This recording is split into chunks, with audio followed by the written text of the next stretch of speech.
very much for the invitation. So yes, I will try to move you through the program that we've been leading since the last almost 15 years now in developing stem cell therapy for retinal diseases. And I will just start with a brief reminder of what is the retina. So the retina is the photosensitive layer at the back of the eye. And as you can see here, is a very, you can see, but is a very organized tissue with different layers of cells. And at the very back of the eye, you've got the photoreceptors that are responsible for converting the light, converting the light into electrical signals. And you've got two types of photoreceptors, the rods, that are mostly responsible for, I would say, dim light and peripheral vision, and the cones that are responsible for the central vision and the color vision.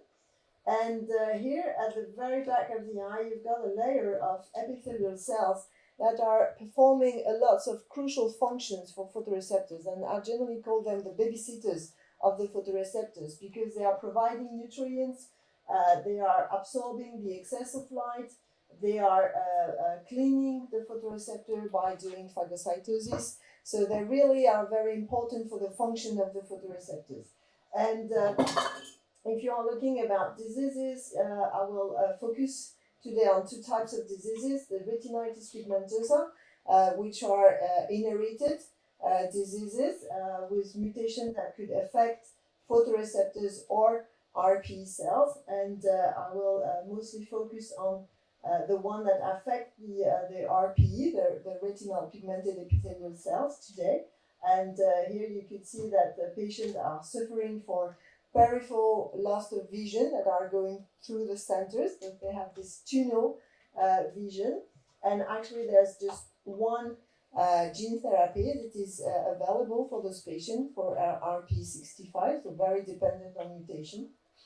And the second type of disease that you probably know very well is the age macular degeneration, AMD, that is affecting millions of patients worldwide.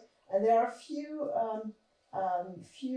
treatments that are available depending on the types of AMD, so wet or dry AMD, but they are very new and they are just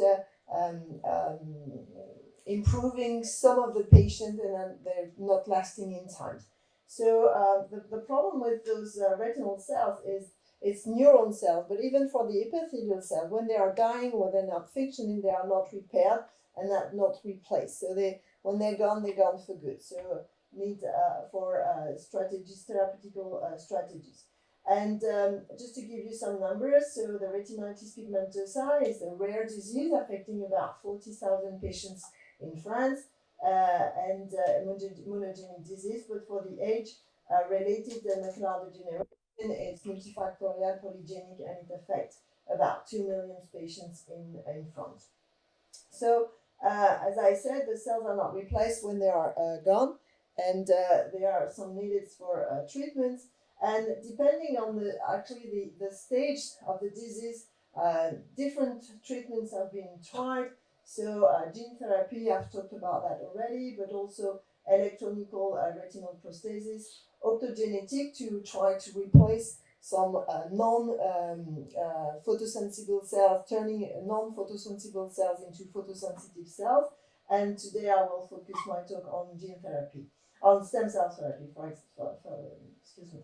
And one point that is very important is actually during degeneration, even when the photoreceptors and the RPE are gone, the rest of the neurons are staying alive for a while. So there's a window of reparation that is possible without the need of restoring the entire circuit of neurons.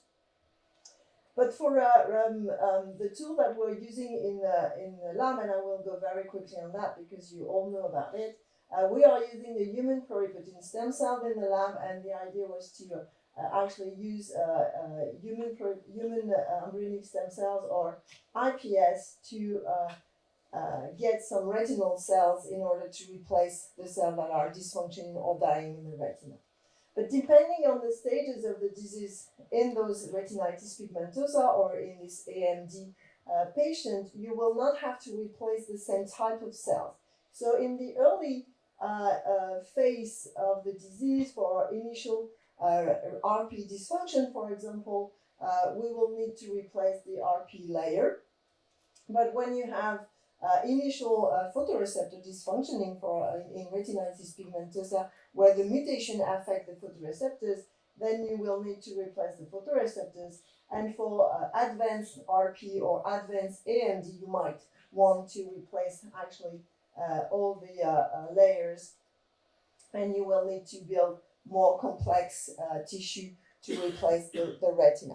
So in the lab, we started with actually trying to replace the RPE layer, and as I said, when you have a dysfunction in the RP layer, then you will leave, when you will lose the photoreceptors and you will have a loss of sight. So the idea is to intervene as early as possible to really protect the photoreceptors from dying. So we designed this program, and we wanted to replace the degenerated RP layer or the dysfunctioning RP layer. They not always degenerate, but they dysfunction, with the RP layer that was generated from human embryonic stem cells. And we started with a very highly collaborative network, so working with the 15 Hospital, the Institut de la Vision, the Biotherapy Institute, some lab in Edinburgh that provided the cells, and the Saint Louis Hospital that provided the membrane, because we wanted actually to build a little tissue, a patch, because as I said, the retina is a very organized tissue. So bringing cells as a suspension is not probably the best way to bring the product in, and we wanted really to build a patch to replace the organization of the retina.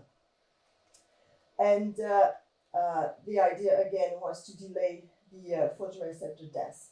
So just to give you very briefly how we did that, so manufacturing process, so starting from embryonic stem cells that were amplified and banked in a GMP facility in Nantes. We then did the differentiation protocol to get some RP cells, and as you could see, RP cells are pigmented cells, so you could see them during the differentiation. You could harvest them quite easily, and they form this very nice epithelium. So to be functional, they need to make their junction and their connection. And the bank of RP was made in Nantes in a GMP facility production. And then to build the tissue, we are using the human amniotic membrane. It's a biological substrate, biological scaffold, and I think it's very important to have a biological substrate.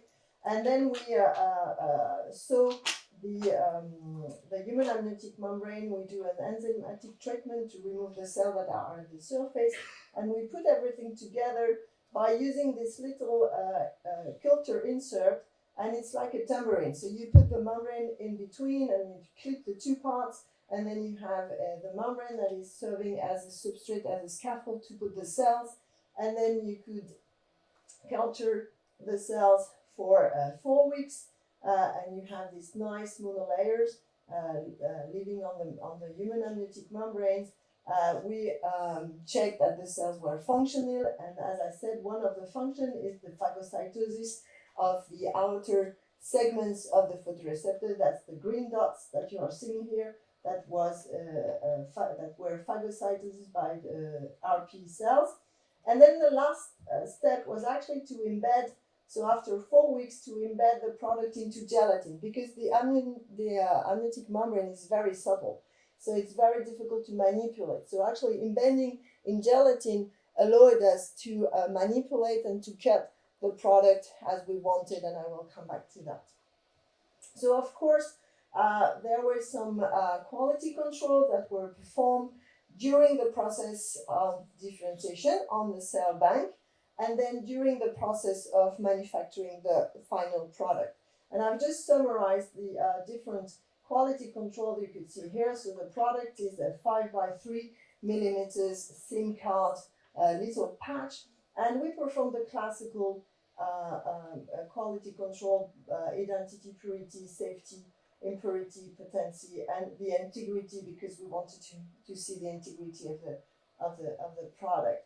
And just the different colors are actually highlighting that some controls were made during the process. So we had in-process controls, we had pre-release controls, so at the time of releasing, after the 4 weeks of culture, releasing the product for engraftment, but we also had some post-engraftment controls for identity, for example, using qPCR, or for potency using VEGF. So that was discussed with the regulation, but we were allowed to have releasing controls and post-engraftment controls. So, of course, we had to do all the preclinical safety work by assessing the function, and we used some animal models. The first one is the RCS rat. In this RCS rat, the cells are not able to phagocyte the outer segments of the photoreceptors. So debris accumulate and the photoreceptors are dying. And on this video, you could see that the patch were embedding in gelatin, and we could cut the patch at the right dimension. For the rats, actually, the dimensions were not 5 by 3, but it was more like 2 by 3 millimeters or triangular form. It was not that easy to perform, but we have a very skilled researcher in our lab. And we use a little piece of gelatin to actually push the whole things into this injection system. We use the injection system that is normally used for cataract surgery, and it's very practical because you could control the orientation of the patch, because the cells have an orientation. They have to be placed in the right order, and that's also the reason why we choose this SIM card form. And you could see that the patch was rolled into this injection system, and when you push out, then the patch was unfold, and that's where we were expecting to happen under the retina in the animals.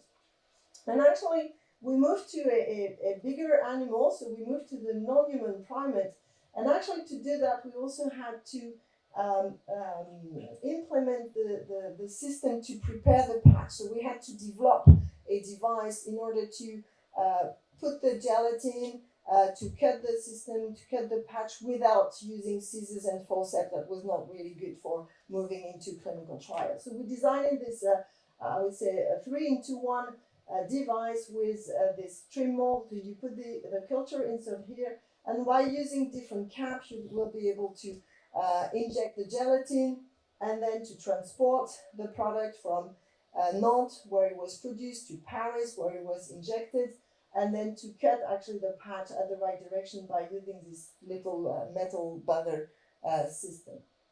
And we also had to check the surgery procedure that are very different in the non-human primate and in human that was in the rat.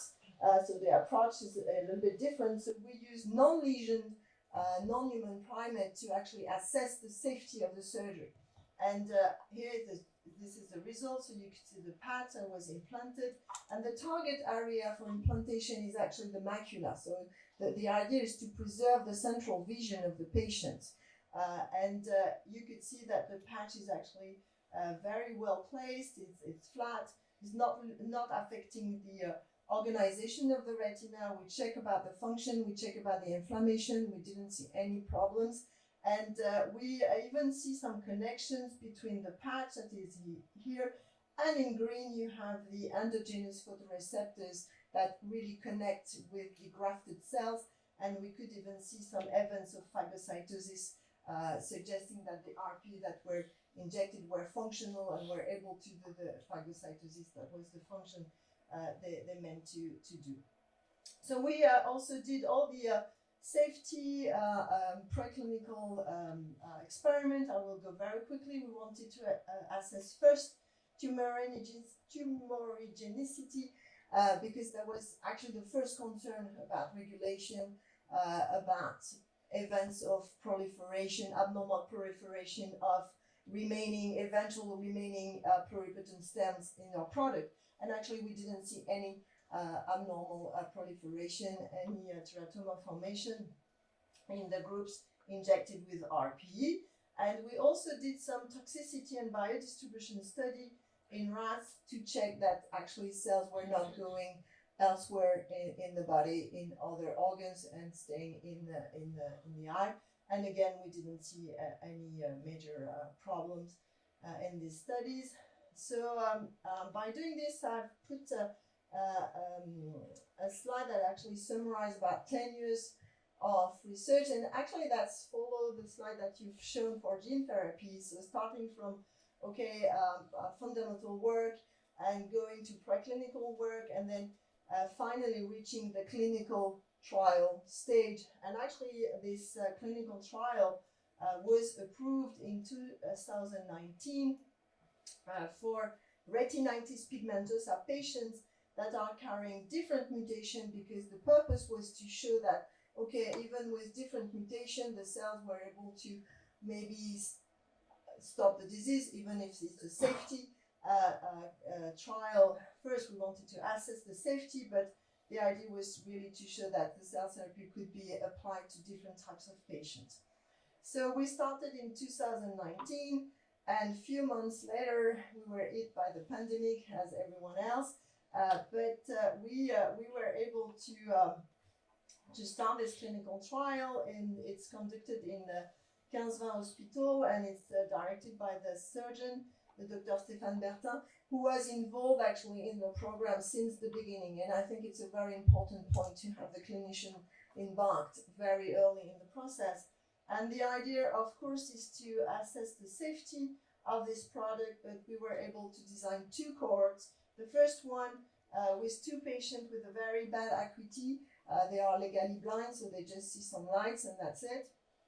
But with a second cohort with patients with a less advanced disease, or not as worse as the first cohort, and with some acuity that were still there, and with some visible photoreceptors layer.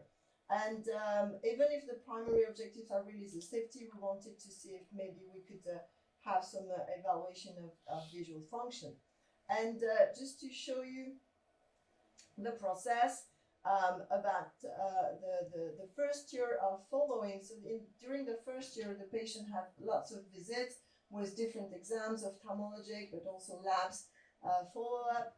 And they are under immunosuppression treatments. We didn't want to actually assess 2 questions, even if the eye could be considered sometimes as an immune privileged organ. It's not completely the true. Even if you are doing some surgery, we are opening the barrier, and we didn't want to have any problem with that. So we have patients that were under MMF treatments, and we were actually able to include 7 patients over the years, 2 with LROT mutation, 5 with this MRTK mutation. You've got the mean age. It was mostly men than women, so 5 men and 1 woman. And we are following the patient 4 years, 5 years in total. So 1 year with lots of exam, and another 5 years, another 4 years after that. And just to give you just an insight, and that's a discussion we could have in the roundtable about immunosuppression. I think that's a big question with cell therapy and even maybe with gene therapy. And it's just to show you that we actually increased the regimen the first week, and then we decreased the regimen after the week 44. And just to give you an insight in the production, and also a big part of the question that we had, actually to implant 1 graft in 1 patient, we had to prepare 8 because we have 6 that are going for quality control. And now, so that's also a point that I will come back to, is we need to improve the quality control and to decrease the cost of these quality controls. And we have 1 backup. So it's for the moment, it's a product that needs a lot of quality control, destructive quality control, and I will come back to that. Okay, it's just to show you some results. This is the patch that was implanted in the first patient. It was colored in blue just for the surgeon to actually follow the patch entering the eye. This is the implantation where you could see the implants. The pattern was grafted, and it was here in the central region of the macula. And this is the evolution of the patch. So we have some pigmentation that increased above the patch. We don't really know what it is so far. We are looking into it, but we didn't see any movement of the patch. So the patch is very stable, doesn't move at all, doesn't change in shape and in thickness too much. And this is for the first patient that was grafted now 5 years ago. And we have the same, so it's 3 years after, but we have the same images after 5. And this is the last patient that was less advanced. And again, the graft is very stable and very well in place in the retina. And one thing we had to follow very carefully was the HLA response to the graft, and even more with the pandemic. So we wanted to increase the HLA information that we could get, and we've got lots of information. And basically, the message is everything is quite stable. So we didn't see any reaction, even if we had a little suspicion of rejection in fight by talking to the specialist. It was not a rejection, and it was just like a noise. But we have lots of data about HLA changing after the graft, during vaccination, during even infection, and we will prepare an article about that. So just a quick conclusion on this result. So basically on this clinical trial, we've got good local safety tolerance, and that was really the point that we wanted to assess. Surgery is safe, patients are good with even immunosuppression. We have some cataracts, but that was expected. We had no tumoral proliferation, and we have first encouraging functional reports. So just to in the few minutes that I have, the next challenge is really to try to move towards industrialization or more patients. And we have several questions that was raised. So to scale up and cryopreserve, to really automate and have more product and have more robust automation process. Eventually, escape immune system, have innovative quality controls, eventually change the environment of the grafting by using EVs, and also generate complex tissue, because as I've shown you in my introduction, depending on the stage of the disease, you might want the other types of cells in the retina. So very quickly, I will just talk to you about scale up and cryopreserve. But we are really working on all these aspects, and actually in the lab we've got this very nice automated system that allow us to culture the system, and we have derived the differentiation protocol in this automation system, and we are able to obtain actually RP cells, billions of RP cells of the same quality, the same function, and it's been published. But this automate is an open system, and as it was mentioned for gene therapy, we're not moving to the Prodigy system, which is a closed system. And actually we're using the cell stack, because you could plug actually some cell stack to the Prodigy and have the culture of the cells. And actually that's the first preliminary results, but we are able to obtain some RP cells in this cell stack. We could have 1, 2, or 5 layers, and it's in progress. And the second thing is we're working on cryopreserving the patch, because we know how to cryopreserve the cells, we know how to cryopreserve the membrane, but we would like to cryopreserve the patch in order to maybe have a big batch of product and have the off-the-shelf product that we're all looking for. And again, the preliminary results are quite encouraging. The cells are not completely dying. They are disorganizing a little bit when you freeze them and when you sew them, but they tend to reorganize. So what we've done, actually, we have try to freeze the patch and then sew the patch and graft directly, thinking that actually the in vivo environment will do the job. And actually we don't, it's still a work in progress, but the functional results are quite encouraging. So in green, we have the cryopreserved patch, and in functional tests like electroretinogram, for example, actually we could see that we have a recovery of the function, and actually the cryopreserved patch is doing better than the sham, and of course the non-grafted lesion eye. Okay, so just to finish on generating more complex, we're now working on trying to get the photoreceptors, and that's the work that is led by a very talented researcher in my group, Dr. Karim Bellembarek, with 2 engineers. And we are using scaffolds that have holes in there, and this looks like planting tulips. So we would like to plant the photoreceptors to have them organized. And we are putting the RPE above. And actually the first results are again very encouraging. So starting from retinal organoids, we could generate photoreceptors, put them in the scaffolds with the RP, and we have photoreceptors that are elongating towards the RP cell, showing a sort of a stage of maturation and going for functioning. And with that, I'm done, and I will finish by the most important slide. This is the thinking, and it has been said that collaboration is very important. So we build an entire village over the time by gathering all the expertise together. So scientists, clinicians, regulation people, clinical project, manufacturing person, etc. To really have this program. Of course, the financing, that is very important.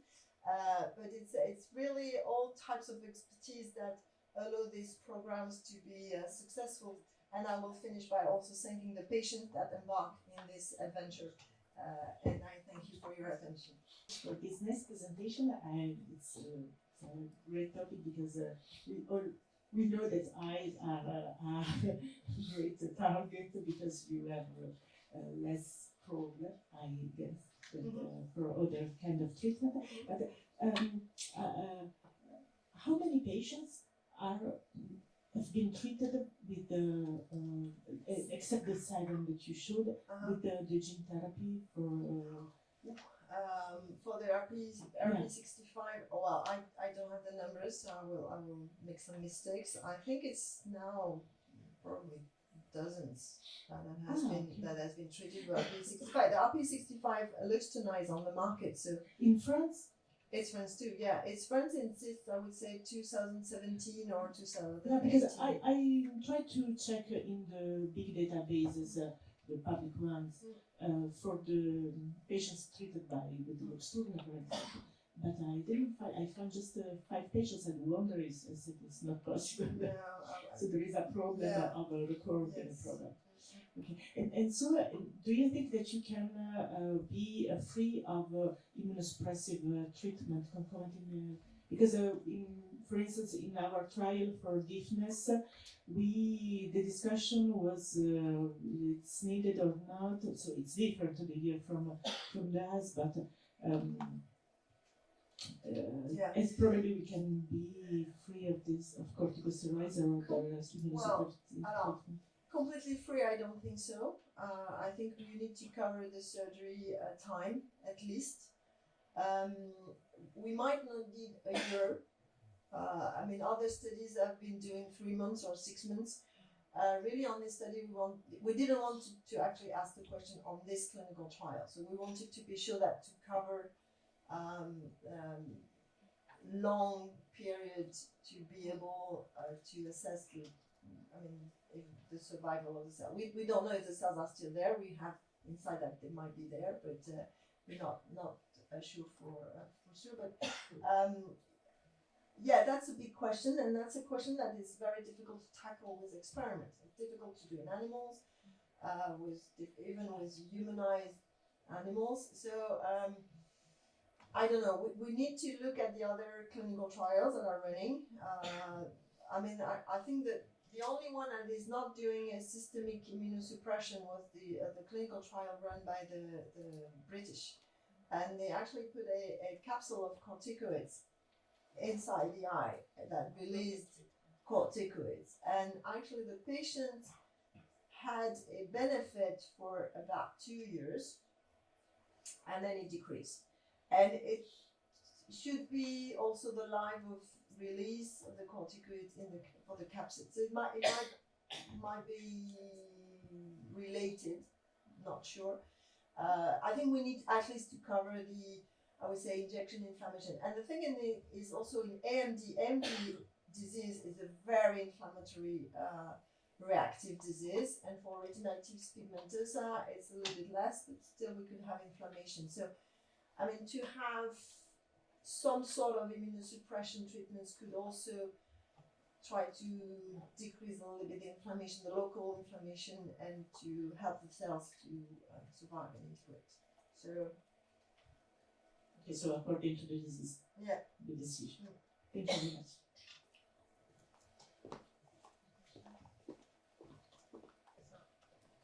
I'm sorry if I missed it, but you're using some HLA matched IPS? No. Are you using HLA knockout?